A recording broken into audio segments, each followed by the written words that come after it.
আসসালামু আলাইকুম রহমতুল্লাহি ওয়াবারাকাতুহু 1 মিনিট মাদ্রাসা ইউটিউব চ্যানেলে সম্মানিত দিনী ভাই বোনেরা, আমি আশা করি রব্বুল আলামিন আল্লাহ তাআলার অশেষ মেহেরবানিতে আপনারা ভালো আছেন, সুস্থ আছেন। আলহামদুলিল্লাহ। আজ হচ্ছে 10 জিলহজ, ঈদের দিন এবং বৃহস্পতিবার, অত্যন্ত ফজিলতপূর্ণ একটা দিন।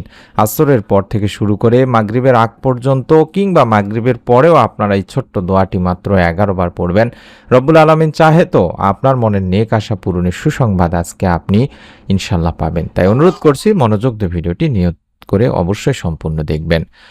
মানুষের জীবন মানে চাওয়া পাওয়া, আশা আকাঙ্ক্ষার নানান সংকটের গল্প। ছোট্ট শিশুর নিষ্পাপ চাওয়া থেকে শুরু করে বৃদ্ধ মানুষের দীর্ঘশ্বাস। সবার হৃদয়ে লুকিয়ে থাকে কিছু অপূর্ণতা, কিছু প্রার্থনা। কেউ রিজিক চায়, কেউ সুস্থতা চায়, কেউ মানসিক শান্তি, কেউ বা চায় প্রিয়জনের ভালোবাসা কিংবা ক্ষমা, কেউ বা চায় নেক সুন্দর সুস্থ সন্তান। প্রতিটি মানুষই কখনো না কখনো মনে মনে ভাবে, যদি এমন একটি দোয়া বা আমল থাকতো, যে দোয়া বা আমলটি করলে মহান রব আল্লাহ তাআলা বান্দার সব কথা শুনতেন, সব প্রয়োজন পূরণ করে দিতেন। সুবহানাল্লাহ। প্রিয় নবী হযরত মুহাম্মদ সাল্লাল্লাহু আলাইহি ওয়াসাল্লাম সত্যিই উম্মতের জন্য এমন একটি দোয়া শিখিয়ে গেছেন, আর যে দোয়ার মধ্যে রয়েছে মহান রব আল্লাহ তাআলার নাম সমূহের আহ্বান। আর যে নাম ধরে আল্লাহ রব্বুল আলমিনকে ডাকলে বা ডাকা হলে, সেই দোয়া বা সেই নামের মাধ্যমে যদি ডাকেন আপনি আল্লাহ তাআলাকে, তবে মহান রব আল্লাহ তাআলা সেই দোয়াকে, সেই ডাকে আল্লাহ তাআলা সাড়া দিয়ে থাকেন। বান্দার ডাকে সাড়া দেন, বান্দার মনের নেক আশা পূরণ করেন, বান্দাকে কখনোই ফিরিয়ে দেন না। সুবহানাল্লাহ। প্রথমে দোয়াটি শিখিয়ে দিচ্ছি। এই দোয়াটি ছোট্ট একটি নিয়ম মেনে পড়তে হবে। ভিডিওটি দীর্ঘ করব না ইনশাল্লাহ। আশা করছি আপনারা স্ক্রিনের মধ্যে দোয়াটি দেখতে পাচ্ছেন। অন্তত এই দোয়াটি আপনাকে কতবার পড়তে হবে, কিভাবে পড়তে হবে, দোয়াটি পড়ার আগে পরে আরও কিছু নিয়ম এবং নিয়ত, এই দুইটি মিলায় আমলটি করতে হবে। আমি আশা করছি কিছুক্ষণের মধ্যে আমি বলে দিচ্ছি, আপনারা সেই নিয়মে পড়বেন। প্রথমে দোয়াটি সংগ্রহ করে নিন। আল্লাহুম্মা ইন্নী আসআলুকা বিআন্না লাকাল হামদু লা ইলাহা ইল্লা আনতা আল মান্নান বাদিউস সামাওয়াতি ওয়াল আরদ ইয়া জাল জালালি ওয়াল ইকরাম ইয়া হাইয়্যু ইয়া কাইয়্যুম। আমি আবারও দোয়াটি দেখাবো। আশা করছি এখন যদি স্ক্রিনশট বা মোবাইলে ছবি উঠাইতে নাও পারেন, সমস্যা নেই। আপনাদের কাছে এর আগেও বলেছি, দিনী মা ও বোনদের কাছে বিশেষ করে, আপনারা খাতা একটি রাখবেন, সেখানে এই দোয়াগুলো লিখে রাখবেন এবং নিয়ত দুটি লিখে রাখবেন এবং সময়, কোন সময় পড়তে হবে, কিভাবে পড়তে হবে, নিয়মটিতে লিখে রাখবেন এবং নিয়ত কিভাবে করতে হবে সেটিও লিখে রাখবেন। তাহলে আপনারা এই আমলগুলো বা দোয়াগুলো আপনি খাতা বের করে পরবর্তীতেও দেখে দেখে পড়তে পারবেন। এই দোয়ার অর্থই হচ্ছে, হে আল্লাহ, আমি আপনার কাছে প্রার্থনা করছি আর এই সাক্ষ্য দিচ্ছি যে সব প্রশংসা আপনারই, আপনি ছাড়া কোনো সত্য উপাস্য নেই। আপনি মহাদাতা, আসমান সমূহ জমিনের স্রষ্টা, হে মহিমা ও সম্মানের অধিকারী, হে চিরঞ্জীব, হে সব কিছু ধারক ও রক্ষণাবেক্ষণকারী।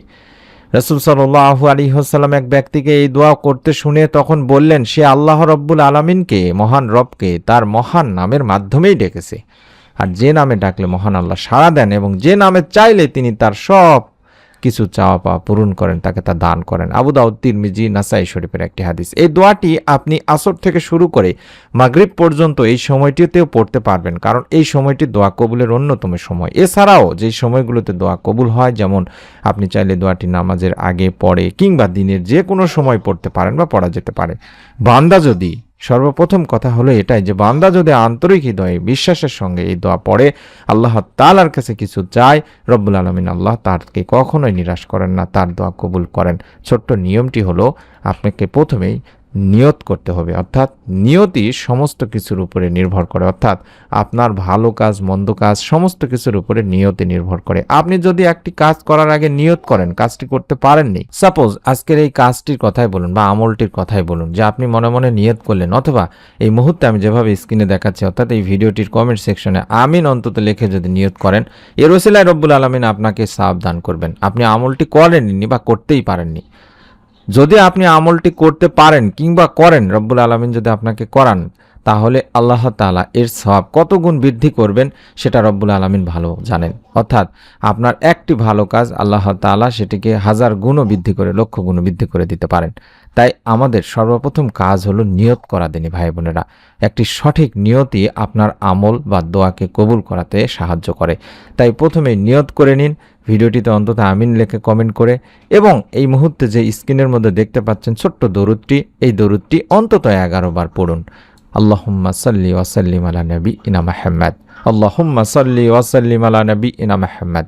এই দরুদটি পড়ব এই জন্যে যে দরুদ না পড়লে সেই দোয়া আল্লাহ তাআলার কাছে পৌঁছাবে না, অর্থাৎ আসমান ও জমিনের মাঝখানে আপনার করা দোয়া, সমস্ত দোয়া ঝুলে থাকবে তিনি ভাই বোনেরা। আমি এর আগেও আপনাদেরকে বলছি যে আপনারা যখনই আমল করবেন তখন দরুদ পাঠপূর্বক আমল করবেন, কারণ হাদিসে এমনই বলা হয়েছে, হযরত ওমর বিন খাত্তাব রাদিয়াল্লাহু তাআলা আনহু থেকে হাদিসটিতে বলা হয়েছে যে নিশ্চয়ই অবশ্যই বলা হচ্ছে, বান্দার দোয়া, মুনাজাত, চাওয়া পাওয়া সমস্ত কিছুই আসমান ও জমিনের মাঝখানে ঝোলানো থাকে, অর্থাৎ আল্লাহ পাকের কাছে সব কিছু পৌঁছায় না। অর্থাৎ আপনি যা কিছু করেছেন তার কোনো কিছু আল্লাহ পাকের কাছে পৌঁছাবেই না। যদি নাই পৌঁছায় তাহলে সে দোয়া কবুল হওয়ার সম্ভাবনাও নেই। তাই যতক্ষণ না পর্যন্ত বান্দা নবীর প্রতি দরুদ পাঠ করবে ততক্ষণ পর্যন্ত সেই দোয়া আটকে থাকবে, ঝুলে থাকবে। তাই আমাদের প্রথম কাজ হলো দরুদ পড়ে নেওয়া, দরুদ পাঠপূর্বক দোয়া করা, অর্থাৎ দরুদটি 11 বার বা 3 বারও পড়তে পারেন, কম করে হলেও পড়ার পরে অন্তত একবার হলেও পাঠ করবেন। যদি বেশি পারেন তাহলে বেশি ভালো। আল্লাহুম্মা ইন্নী আসআলুকা বিআন্না লাকাল হামদ লা ইলাহা ইল্লা আনতা আল মান্নান বাদিউস সামাওয়াতি ওয়াল আরদ ইয়া জাল জালালি ওয়াল ইকরাম ইয়া হাইয়্যু ইয়া কাইয়্যুম। তারপরে আপনার কাজ হলো এই দোয়াটি পড়ার পরে আপনার চাওয়া পাওয়াগুলো আল্লাহ তাআলার কাছে তুলে ধরা।